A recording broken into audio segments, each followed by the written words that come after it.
Michael Anton, who was the chief spokesman once upon a time for the National Security Council, basically thinks that if Trump doesn't win in 2020, the idea of a legitimate election going forward in the United States seems pretty close to farcical. That's not nobody saying that kind of thing, and you can dismiss that out of hand. You can think that's conspiratorial, but that kind of thing being broadcast externally, how does that affect the United States' ability to project power? I mean, if you have former senior government officials routinely questioning the legitimacy of and the sanctity of the U.S. election, how does that affect all of the precedent for which the U.S. has historically projected power? It's not 2012. Right. Well, first of all, I think the claims that this election is illegitimate are rather farcical. In fact, in some respects, the election went much better than many people anticipated. There was no widespread violence, no real disruptions of voting. So some of the dark scenarios you heard from both sides didn't transpire, and we seem to be getting slow but fairly steady results here. More importantly, to your question, I think the division that this election shows and the attempts to delegitimate it do a great deal of damage to what you might call the American brand. Our model of democracy simply looks dysfunctional at this point. And you can be confident, for example, that Chinese diplomats are pointing this out to their foreign counterparts whenever they talk to them. Why would you want to listen to American advice? They can't even run their own country. They can't even accept the results. So in that sense, I think it undermines our position. The other point I'd make here is that the division and dysfunction in the U.S. government right now makes it impossible to take decisive action on any number of issues, whether it's the pandemic, whether it's rebuilding infrastructure, whether it's maintaining our technological edge, et cetera. And that's not good for America's long-term power position. I'll just say a few words in addition to what Steve said. I agree with everything that he said.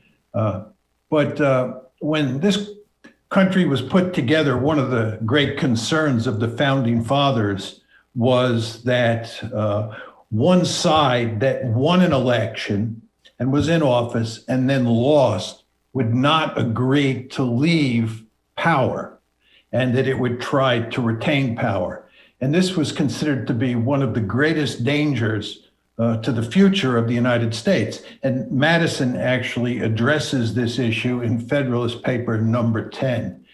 I would say that if Donald Trump loses, and it's not clear that he's going to lose, but if he does lose and he tries to make the argument that this was an illegitimate victory on the part of the Democrats, and he goes to great lengths over the next 4 years to undermine the legitimacy of President Biden, and again, we're just assuming that Biden wins the election, it will do enormous damage to the United States. Now, Steve focused on the damage that would be done outside our borders in terms of our foreign policy, and what he said, I believe, is correct. But I think it'll do much greater damage inside the country, because this is a mortal threat to the United States, as Madison and the founding fathers recognized a long time ago. Curt, could I add one final point here? Is even Please. if the election result is not really contested, one of the things we know is that the country remains deeply polarized. Right, this was not a decisive win for either side, regardless of what the final outcome turns out. And I think over the next 4 years, that also has really damaging effects on the ability of either president to conduct foreign policy. Because basically the message it's sending to the rest of the world is you can't be confident in anything the United States promises to do or promises not to do, because if the election goes the other way in 2024, it could go back the other way. So, if Biden turns out to be president and he wants to go back into, say, the Paris Climate Accord, other countries are going to be less willing to adjust their own behavior, confident that the United States will stick to that pledge, because a new president in 2024 might head exactly the other way. And in that sense, this degree of polarization cripples the ability of American diplomats to deal with their foreign counterparts. All right, thank you. Obviously, tense days. I'll move on. I think it's fairly safe to say that we're heading into a Biden administration, although that's not called. If we are, how U.S. and China, vaccines not coming anytime soon, the genie is not going to be put back in the bottle. Are we basically heading into essentially an inevitable permanent semi-Cold War status with Beijing?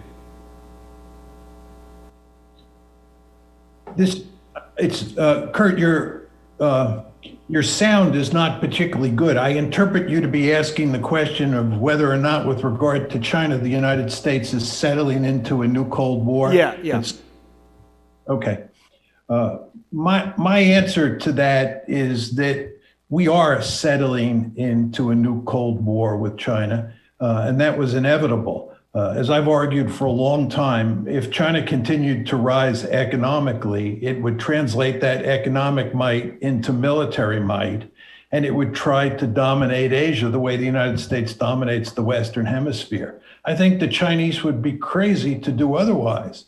In effect, what the Chinese are doing is they're imitating the United States. Why should anybody be surprised? They want to dominate Asia. If I were Chinese, I'd want to dominate Asia. I'd want to push the Americans out. They want to build a blue water navy that can project power all over the world and protect the Belt and Road. Can you blame them? We do exactly the same thing. But of course, as everybody knows, Uncle Sam is a jealous God, and Uncle Sam is not going to be happy about China trying to replace it as the most powerful state on the planet. So we'll go to great lengths to prevent them from achieving that goal. And this is, in my opinion, the root cause of this Cold War that was inevitable from the get-go. Let me just flesh out that a little bit. I agree with John too. I mean, Biden is not going to try to turn the clock back in any significant way. And in fact, the increased rivalry between the United States and China didn't begin with Donald Trump. The Bush administration started to move in that direction before they were confronted and blown off course by 9/11. The Obama administration started the pivot to Asia, and Trump has simply taken that to a new level, as have the Chinese, I might add, in moving away from the so-called peaceful rise to a much more nationalistic, much more expansive, much more ambitious foreign policy. So I think this really is baked into the structure of international politics.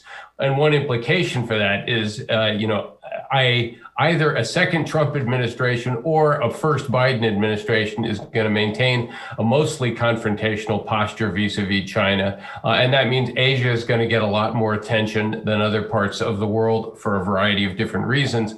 I would just add here that the consensus both inside Washington and also around the country has really shifted in this way. In 2002, only 40% of Americans had an unfavorable image of China. This year, that number's up to 73%. So that's pretty much where the business community has moved. That's certainly where the national security community has moved, but it's also where the American people have moved. Trump's trade war. Would President Biden consider keeping a lot of the nationalistic protective tariffs that Trump has seemingly employed with relish, or do you expect a rollback to a more free trade paradigm? I'll take a swing at this. I think it's pretty clear that the Trump trade war basically didn't work. With maybe some minor exceptions, they may have done some damage to Huawei and others, but the idea that they were going to fundamentally transform the economic relationship with China in a pro-U.S. direction by slapping tariffs doesn't seem to have worked. Moreover, Trump didn't do this particularly strategically. Instead of getting the rest of the world to line up with the United States and confront China over the way it was not fulfilling its pledges to the World Trade Organization, not following the rules, Trump basically, picked some trade fights with almost everybody and was not able to marshal a real global coalition. I think Biden will try to do that. He will try to move, if not back to TPP, to something like that. He will try to collaborate with other countries to confront China. But very importantly, a Biden administration is not going to go back to the sort of enthusiastic commitment to hyper-globalization that characterized earlier American administrations. And his advisors have made this abundantly clear, that they now recognize that if you open the United States up to unfettered international competition and you're not mindful of the domestic political effects and the domestic economic consequences that has, that's both bad for the country, but it's also bad for your political fortunes. So they're not going to be rigidly protectionist, but they're not going to be nearly as enthusiastic for globalization as, say, the Clinton administration was in the 1990s. I think on this issue, the key is not so much the trade war per se. It's a matter of whether you can win the technology war with the Chinese. In other words, can you put the crosshairs on Huawei, and can you basically wreck Huawei? Can you make sure that Silicon Valley remains in the driver's seat in the future? There are all these sophisticated technologies out there, and it looks like the Chinese are going to challenge us. And the question is, can we wage an economic war that allows us to slow that Chinese technological growth down, and at the same time doesn't do great damage to our technological growth? And that's what Trump has been trying to do. And I think the jury is out on whether or not we're successful or not.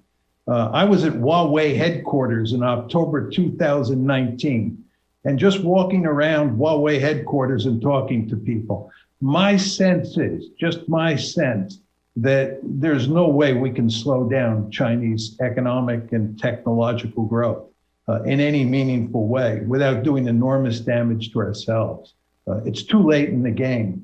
But the Trump administration bet that that's not the case. They bet that we could slow down Chinese technological growth. We could basically stop Huawei in its tracks.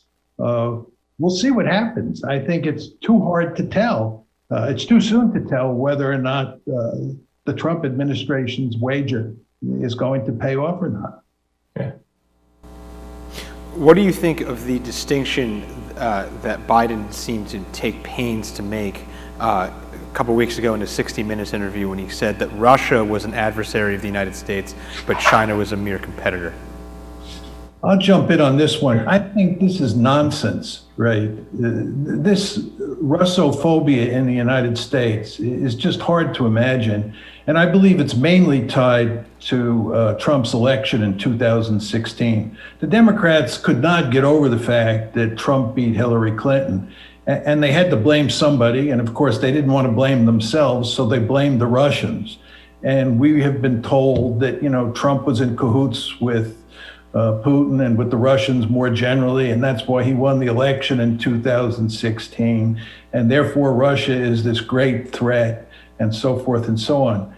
This is crazy. China is a potential peer competitor. China is the country that we should be worried about. And if anything, the Russians should be an ally with us against the Chinese. Why would we want to push the Russians into the arms of the Chinese, which is exactly what we have done? This makes no sense at all. And if you look at power projection capabilities out over the course of the 21st century, it's quite clear that Russia is a declining great power. We have a much bigger population than Russia now, and that gap is only going to increase with time. In terms of the Russian economy, the country is basically a giant gas station. This is not a highly industrialized country that we really have to fear. There's no Huawei in Moscow. That scares me. Huawei is located in China. China is a potential peer competitor. It has a population that's now 4 times greater than the United States. In the year 2050, it'll have a population that's 3.7 times greater than the United States. If it has a per capita GNP that looks anything like South Korea, it'll have 2 times as much wealth of the United States. This is a country that's going to be much more formidable relative to us in the future than the Soviet Union was at the height of the Cold War. Why we're worrying about the Russians and not concentrating laser-like on the Chinese is beyond me. But then again, it really isn't beyond me, because if you look at American foreign policy over the past 30 years, it's quite clear that we've behaved in remarkably foolish ways. And by the way, I would note here that we helped on purpose turn China into a potential peer competitor. What could you say about a foreign policy elite that turns another country into a potential peer competitor? I tell you what I'd say. It has a bankrupt view of international politics, and that's my view of the foreign policy establishment in the United States. John has not left me much to add, but I'll just add a bit of a footnote to his discussion of Russia. I mean, let's remember that the Russian economy is about the size of Italy's, and nobody is viewing Italy as a potential serious challenger to the United States. Certainly, Russia does all sorts of things that we don't like. But the idea that it poses a fundamental threat to American interests, I think, is not very strong. It's also worth remembering that NATO's European members, not counting the United States, but NATO's European members alone spend 3 to 4 times what Russia spends on defense every single year. Right? They have a substantially larger combined population, vastly larger combined economic strength. So the idea that our NATO allies lack the wherewithal to deal with a potential security threat from Russia more or less on their own, I think doesn't stand up to much scrutiny either. They don't spend, by the way, their military spending very effectively, but that's a fixable problem, particularly if they had more of an incentive to do so. And as John said in great detail, China is a fundamentally different story altogether. More population, lots of economic potential. And it's worth remembering that China's track record over the past 30 or 40 years is quite impressive. Remarkable economic growth. They handled the 2008 financial crisis better than we did. They've handled COVID better than we have. So if you're looking for a country to worry about, it's clearly China. And that's why I think people like John and I think the United States should be doing far less to protect Europe, stay out of the Middle East to the extent that we can, and focus our attention on China, which is the one country whose rise and increased assertiveness could fundamentally alter the shape of international politics in ways we would find very unpleasant and awkward. If I can make one more point, Curt, just on this issue. A lot of people worry about China because they think it's a communist country. And when they think about the Chinese threat, they don't think about it mainly in terms of power calculations, which is what Steve and I do. They think about it in terms of ideology and the fact that it is, quote unquote, a communist country. Our great problem here is that it's not a communist country. If it was a communist country, it would have an economic system that was guaranteed to fail over time. The fact is the Chinese are great at playing the capitalism game. That's what makes them so dangerous. This is state capitalism. This is not communism. We should just hope that they go back to Karl Marx in the near future. It'll make our task of containing them much easier. If, and I stress, if Trump were able to secure re-election, he would have done so in the last 8 months since the U.S. onset of the pandemic, blaming China in explicit terms, the China virus, every press conference you hear him say. And obviously a lot of countries are now poised to blame China. Do you think it's plausible, even for a president like Trump that has shirked alliances, that he could build a sort of new anti-China league? Well, I think he could certainly build an anti-China coalition in Asia, where countries there are deeply worried about China's rise. And a really critical question is where Europe would end up lining up there. If, for example, I've thought for a long time that there might possibly be something of a grand bargain between the United States and its European allies, where in a sense the United States agrees to remain as the residual guarantor of European security, and the Europeans agree to more or less line up with the United States on issues like the use of Huawei 5G and other issues related to China.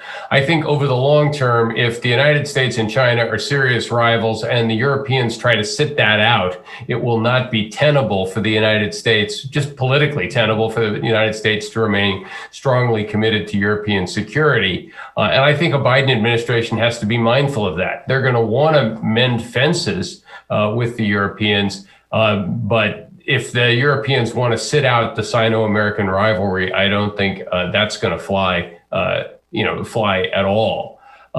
So in a sense, if you get either a Trump or a Biden administration, you're still going to get a highly confrontational policy towards China.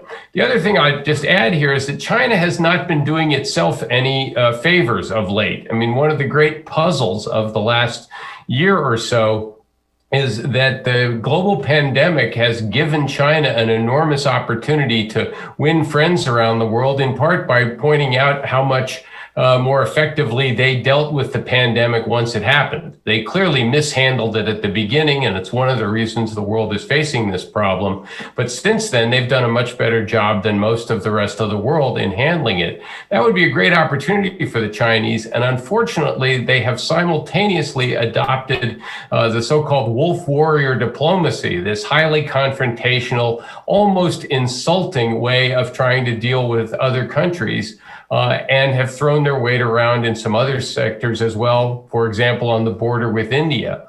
All of this should be making America's job substantially easier, should be making it easier for us to build the kind of coalition you need in Asia to check Chinese influence. And unfortunately, one of my criticisms of the Trump administration is they haven't taken advantage of that either, that they've not been effective at sort of diplomatically lining up the countries that we want. And I am hopeful that if we do get a Biden administration, they focus a lot of attention on Asia, and in particular on strengthening that coalition, running all the way from India down through Australia and all the way up to Japan. Just to build on what Steve said, if you believe, as we do, that China has the potential to be a much greater threat than the Soviet Union was during the Cold War because of its sheer size, then you're going to need allies more than ever. The idea that the United States can contain China alone is delusional. We need help. And that means that we have to treat our allies very well.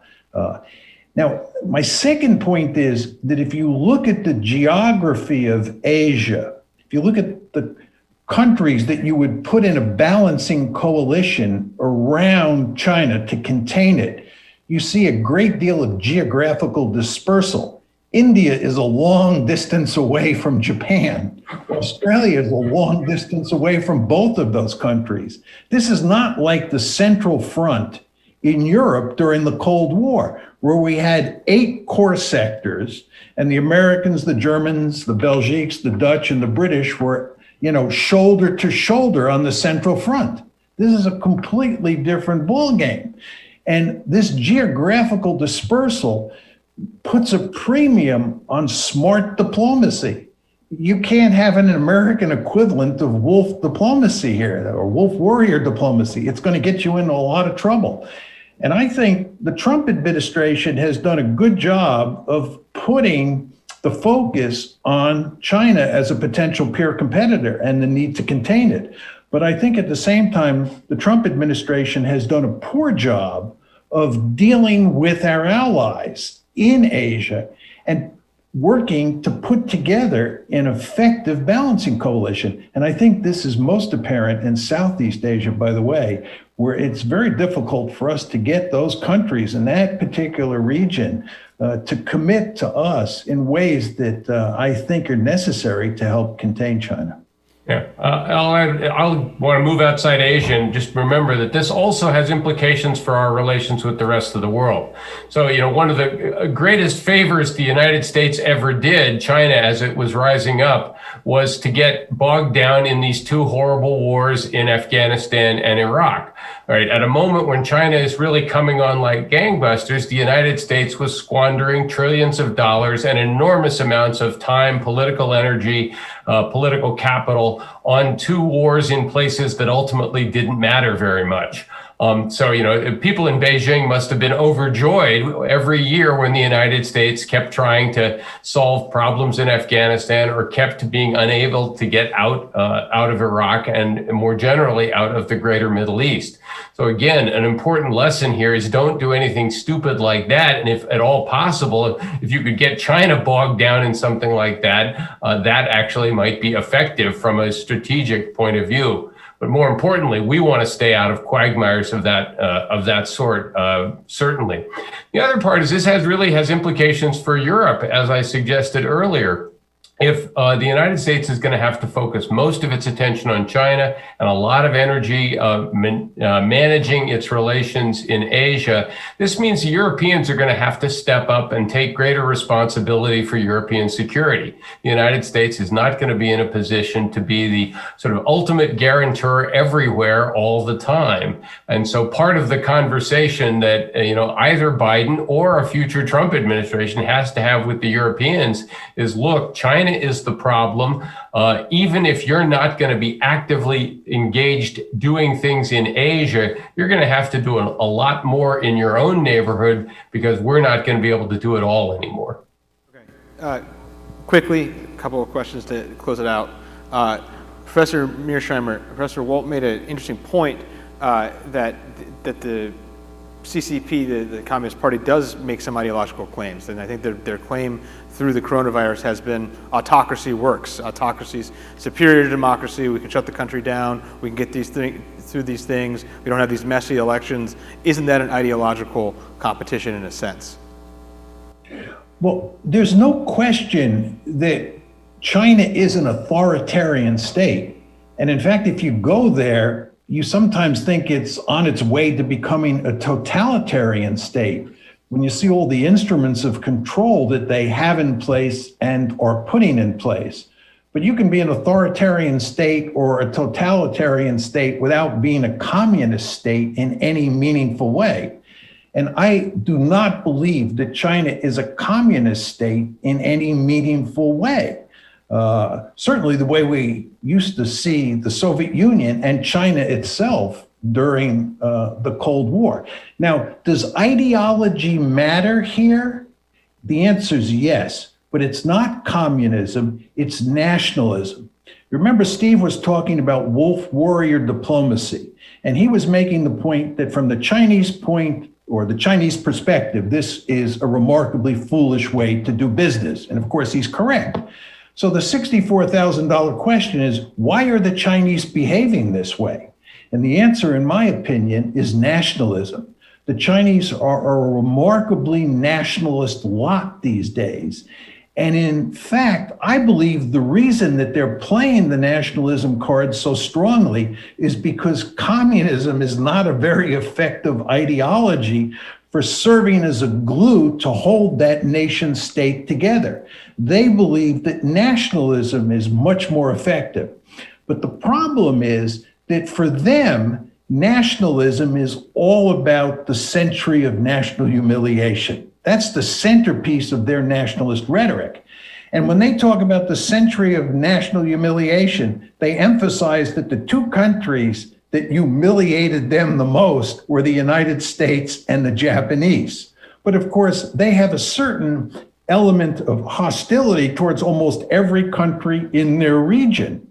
So it's this nationalism, not only in the body populace, but among the elites as well, that makes it very hard for them to temper their rhetoric and to employ what's commonly called soft diplomacy. And instead, to go back to what Steve said, rely foolishly on wolf warrior diplomacy. Yeah, I think, by the way, this whole issue takes us back to the very first question you asked about division in the United States. And one of the unfortunate developments over the last 20 or 30 years is not just the degree of political disagreement, because Americans have always disagreed about politics, but the degree to which it's become almost irreconcilable to the point that people on either side tend to see their political opponents as un-American, as unpatriotic, as the source of all evil, etc. We have become much more disunited as a country. And if you're thinking that this is the beginning of a major period of great power competition, the last thing you want is a deeply divided population. Yes, we're going to disagree about certain issues, but we have to all basically agree that we are still loyal Americans, and even our political opponents are loyal Americans. I think there have been problems here on both sides. I tend to blame more of this actually on the Republican Party, which in recent years has relied more on sowing division, I think, to enhance its position. But this clearly is going to to be a liability for us if we're facing a serious peer competitor for the next 20 or 30 years. In the American case, though, Steve, the polarization is a huge problem, as you say. But there's also another problem, and that is tremendous dissatisfaction with the government's performance in serving the needs of the people. And it's quite amazing when you look at these public opinion charts that it's the Chinese who do extremely well on this dimension, despite the fact that people like us see China becoming an authoritarian, if not totalitarian state.